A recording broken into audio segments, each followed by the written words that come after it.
लाडली लाल की जय। श्री सद्गुरुदेव भगवान की जय। राधा बाबा द्वारा लिखित आस्तिकता की आधारशिलाएं पुस्तक में अब आगे। यह नियम ले लें कि विश्वरूप भगवान की, अपनी प्रभु की, अपने आप की वंचना नहीं करेंगे। असली साधक की स्थिति बड़ी ही विचित्र होती है। सच्चाई उसके कण कण में भरी होती है। वह महासिद्धों की नकल नहीं करता, न वाणी में न मन में। वह तो अपने लक्ष्य की ओर संपूर्ण शक्ति बटोर कर, प्राणों का संपूर्ण उत्साह लेकर अपने जीवन की साधना प्रणाली के पथ पर निरंतर दौड़ता रहता है। उसे अवकाश कहाँ कि वह दूसरों का गुण दोष देखता फिरे। सच्चे पारमार्थिक साधक की अपने पार्थिव शरीर से, अपनी उस मल मूत्र की थैली से विरक्ति बढ़ती चली जा रही है, क्योंकि असली साधक परमार्थ साधक को, चाहे वह ज्ञान की साधना करता हो अथवा भक्ति की साधना करता हो, दोनों ही स्थितियों में उसे यह दिखने लग ही जाता है कि यह पार्थिव देह, यह मल मूत्र की थैली तो मैं नहीं हूँ, इससे मैं कोई भिन्न वस्तु हूँ। किसी भी संप्रदाय के सिद्धांत मानने वाला वह क्यों ना हो, उसे अपने पार्थिव शरीर से कम या अधिक मात्रा में विरक्ति होने ही लगेगी। ऐसा इसलिए होता है कि सभी संप्रदाय के सिद्धांत संकेत करते हैं कि एक ही सत्य की ओर, एक भगवान की ओर। सभी साधनाएं यदि वह शास्त्र सम्मत हो अथवा किसी भी महासिद्ध के द्वारा परिचालित हो अथवा मूलतः किसी महासिद्ध संत से परिचालित हुई हो, तो वह आपको पहुंचा देंगी वहीं, एक ही भगवान के पास। और भगवान की दिशा में सच्चाई से साथ चलने का पहला कदम बढ़ाते ही सत्य की यह किरण हम पर पड़ने ही लगेगी कि हम वास्तव में हैं कौन। आंख बंद रहने के कारण हम उस किरण की अनुभूति तुरंत ना कर सके, यह बात हो सकती है, किंतु जैसे जैसे कदम भगवान की ओर बढ़ता जाएगा, वैसे वैसे ये प्रतीति अवश्य होने लगेगी कि हम इस देह से भिन्न वस्तु हैं। कोई कहे कि मैं तो वर्षों से साधना कर रहा हूँ, मुझे फिर जीवन में ऐसा अनुभव क्यों नहीं होता? इसका उत्तर यह है कि आपके द्वारा तोते की रटंत विद्या की साधना हो रही है। किंतु आप घबराइए मत, तर्क मत कीजिए। इस रटंत विद्या की साधना ही करते चले जाइए, लकीर ही पीटते चले जाइए। एक ना एक दिन यह रटंत विद्या की साधना भी, परमार्थ की लकीर पीटने की साधना भी सच्ची होकर रहेगी, सर्वथा सर्वांश में, और आपको भगवान से मिलाकर ही छोड़ेगी। हाँ, यदि हम यह नियम ले लें कि विश्वरूप भगवान को, अपने प्रभु को, अपने आप को ही बिल्कुल नहीं ठगेंगे, उनकी वंचना नहीं करेंगे, तो यह पूर्ण निश्चित है कि हम अत्यधिक शीघ्रता से कृतार्थ हो जाएंगे, कृतकृत्य हो जाएंगे।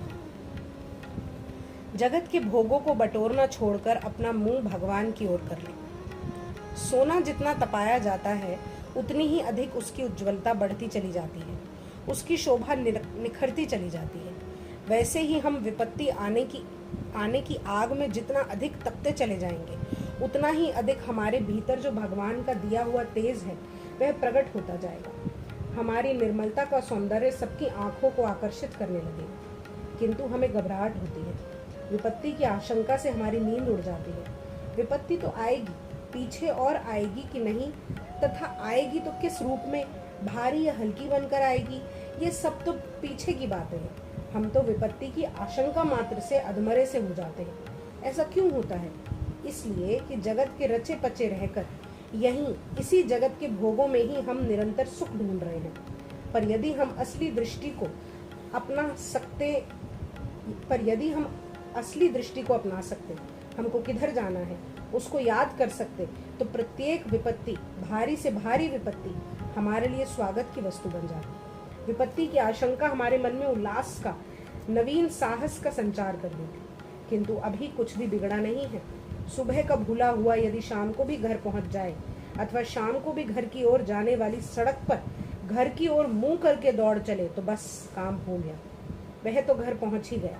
और यदि सूरज छिप गया है, तो भी एक घड़ी रात जाते ना जाते वह घर पहुंच ही जाएगा, क्योंकि एक रक्षक उसके साथ छिपा हुआ निरंतर चल रहा है।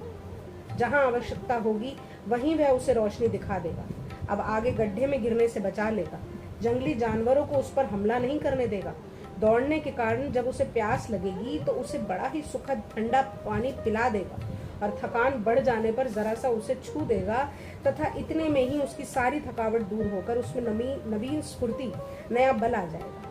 ठीक ऐसे ही अभी हमारे पास थोड़ा समय बच गया है। हम जगत के भोगों को बटोरना छोड़कर अपना मुंह भगवान की ओर कर लें। जो साधना संत शास्त्र बताते हैं उस पथ पर चल पड़े, तेजी से दौड़ पड़े तो सूरज छिप भी गया तो अंधेरा होते ना होते भगवान हमें मिल ही जाएंगे। जरूरत होते ही आवश्यकता भर प्रकाश हमें मिल जाएगा। किसी भी पाप के गर्त में गिरने से बचा लिए जाएंगे।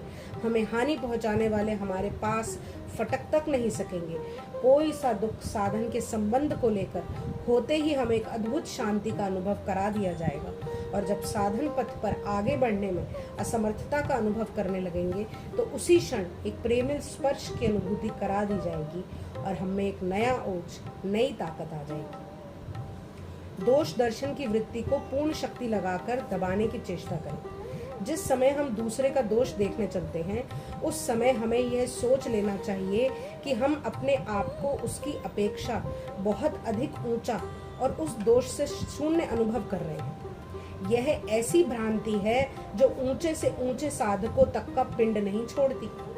असली महासिद्ध में इस दोष दर्शन की वृत्ति अत्यंत अभाव होता है और वह वृत्ति है इतनी गंदी कि साधक को परमार्थ के साधन पथ से घसीटकर पीछे की ओर नरक के गर्त में प्राय डाल ही देती है। यह भी एक बड़े विचारने की बात है कि हम जिस दोष का दर्शन दूसरे में कर रहे हैं वह दोष यदि हम में नहीं होता तो हमें वह दोष दूसरे में दिखता ही नहीं। यह ऐसा सत्य है कि जिसका खंडन हो ही नहीं सकता।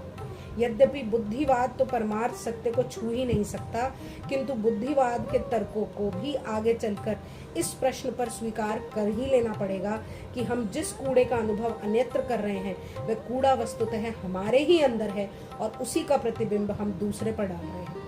सामने एक व्यक्ति हमें दंभी, पाखंडी के रूप में दिख रहा है, वहां सत्य को तो यह है कि भगवान विराजित हैं, किंतु उसके स्थान पर हमें अपने अंदर संचित कूड़े का दर्शन हो रहा है। इतना ही नहीं, इस प्रकार के दर्शन की प्रत्येक चेष्टा हमारे अंदर संचित कूड़े के ढेर को निकालकर हमारे चारों ओर इकट्ठा कर देती है और इतनी दुर्गंध फैला देती है कि हम उस ओर से आने वाले भगवान के सौरभ को ग्रहण कर ही नहीं सकते।